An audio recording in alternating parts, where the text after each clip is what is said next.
انشاءاللہ بہت جلد اس چینل پر تاریخ اسلام محکم بشان طریقے سے بیان کی جائے گی۔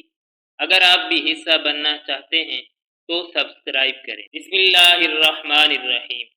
السلام علیکم دوستو۔ حضرت ابوبکر صدیق رضی اللہ عنہ دل کے بہت نرم تھے۔ قرآن کریم پڑھتے تو آنسوؤں کی جھڑی لگ جاتی، اس طرح بلک بلک کر روتے کہ دیکھنے والے بھی رونے لگتے۔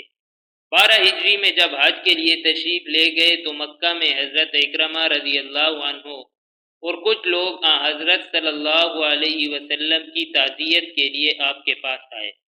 آپ کا حال یہ تھا کہ یہ حضرات تعزیت کرتے جاتے تھے اور حضرت ابوبکر رضی اللہ عنہ روتے جاتے تھے، بار بار سرد آہیں بھرتے۔ اس قدر سرد آہیں بھرنے کی وجہ سے آپ کا نام ہی سرد آہ بھرنے والا مشہور ہو گیا تھا۔ آپ نے 4 نکاح کیے، 2 اسلام سے پہلے، 2 اسلام کے بعد۔ اسلام سے پہلے قتیلہ بنت عبد العزہ اور ام رومان رضی اللہ عنہا سے شادی کی۔ اسلام کے بعد اسماء بنت عمیس اور حبیبہ بنت خارجہ رضی اللہ عنہا سے شادی کی۔ ان میں قتیلہ کے بارے میں معلوم نہیں کہ مسلمان تھیں یا نہیں۔ ام رومان رضی اللہ عنہا مسلمان ہو گئی تھی، اور حضرت اسماء بنت عمیس اور حضرت حبیبہ بنت خارج رضی اللہ عنہا سے جب نکاح ہوا تو اس سے پہلے ہی یہ دونوں اسلام قبول کر چکی تھی۔ آپ کے ہاں 3 لڑکے اور 3 لڑکیاں ہوئیں۔ لڑکوں کے نام عبد الرحمن، عبداللہ اور محمد ہیں، جبکہ بیٹیوں کے نام اسماء، عائشہ اور ام کلثوم ہیں۔ ان میں حضرت عائشہ صدیقہ رضی اللہ عنہا کو یہ عظیم شرف حاصل ہوا کہ حضور نبی کریم صلی اللہ علیہ وسلم یتیم کے نکاح میں آئی۔ حضرت اسماء رضی اللہ عنہا وہ ہستی ہیں جنہوں نے ہجرت کے موقع پر کمال جرت کا ثبوت دے کر حضور نبی اکرم صلی اللہ علیہ وسلم یتیم اور اپنے والد کے سفر کا انتظام کیا۔ ان کی شادی مشہور صحابی حضرت زبیر بن عوام رضی اللہ عنہ سے ہوئی۔ ہجرت کے موقع پر ہی ان سے حضرت عبداللہ بن زبیر پیدا ہوئے۔ یہ 9 عمر صحابہ کرام میں بڑے بہادر شمار کیے جاتے ہیں۔ تاریخ اسلام میں ان کا نمایاں مقام ہے۔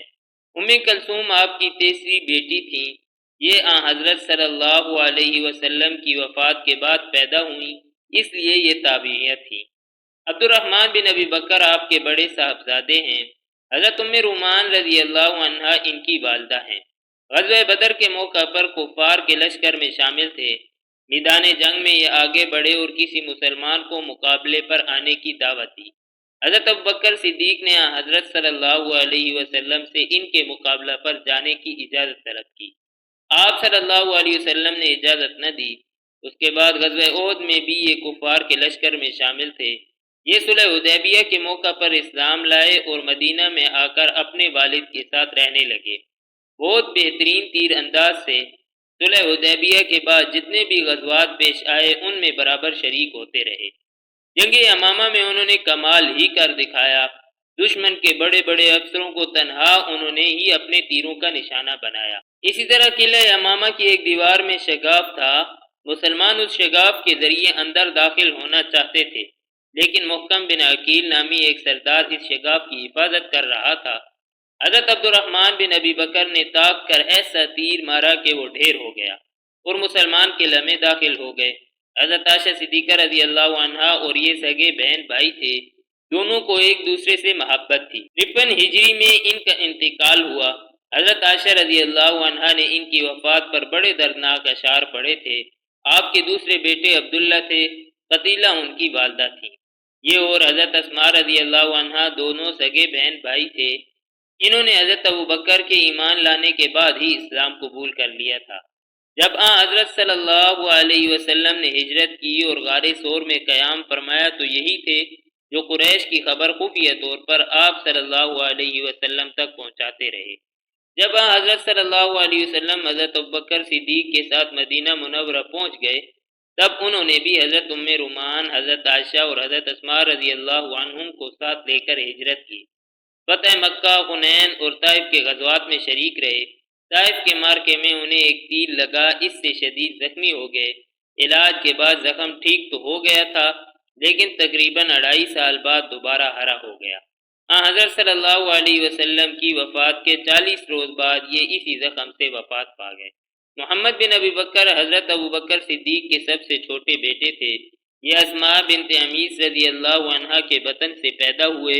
حضرت ابو بکر صدیق کی وفات کے بعد ان کی والدہ نے حضرت علی سے شادی کر لی تھی۔ اس طرح محمد بن ابی بکر حضرت علی کی آغوش میں پلے۔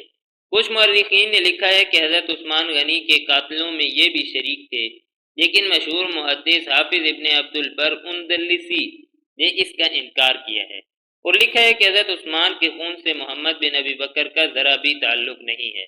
حضرت علی نے اپنے دور خلافت میں انہیں مصر کا والی مقرر فرمایا۔ جب یہ مصر پہنچے تو ایک جنگ میں شہید ہو گئے۔ حضرت عائشہ صدیقہ رضی اللہ عنہا کو یہ خبر ملی تو بہت رنج ہوا۔ ان کے بیٹے قاسم کو اپنی تربیت میں لے لیا۔ قاسم بن محمد رحمہ اللہ نے چونکہ حضرت عائشہ صدیقہ رضی اللہ عنہا سے تربیت حاصل کی تھی، اس لیے یہ فقیہ بنے۔ مدینہ منورہ کے 7 مشہور فقہاء میں ان کا شمار ہوا۔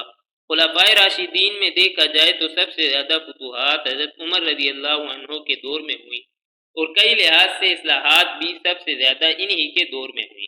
لیکن یہ بات بھی ذہن میں رہنی چاہیے کہ حضرت ابوبکر صدیق کی خلافت صرف 2.25 سال تک رہی، جبکہ حضرت عمر کو 10 برس کے قریب وقت ملا۔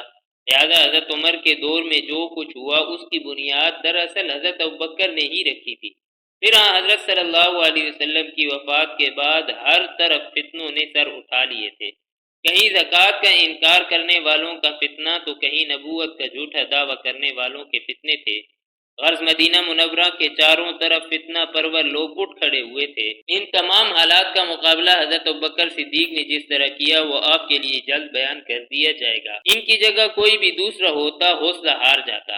اللہ تعالیٰ نے انہیں وہ صلاحیتیں اور جرأتیں عطا فرمائی تھی کہ کمزور ہوتے ہوئے بھی ان سب کے خلاف مضبوط چٹان کی طرح ڈٹ گئے اور وہ کام کر دکھائے کہ آج بھی لوگ حیرت زدہ ہیں اور رہتی دنیا تک حیرت زدہ رہیں گے۔